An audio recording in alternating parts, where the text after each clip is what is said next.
Hey, this is the 100 Spells in 100 Days.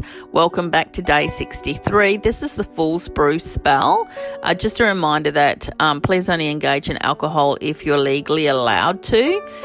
Check with your authorities. So the Fool's Brew spell, super easy. In a martini shaker or any sort of shaker, either in a jar, add 8 cranberries, a sprig of rosemary, peel of orange, 60 ml cranberry juice, 60 ml flavoured gin. If you don't like gin, swap it out with something you do.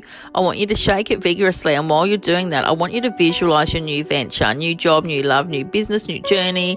Ask the spirit guides or powers that be for guidance, perhaps even strength.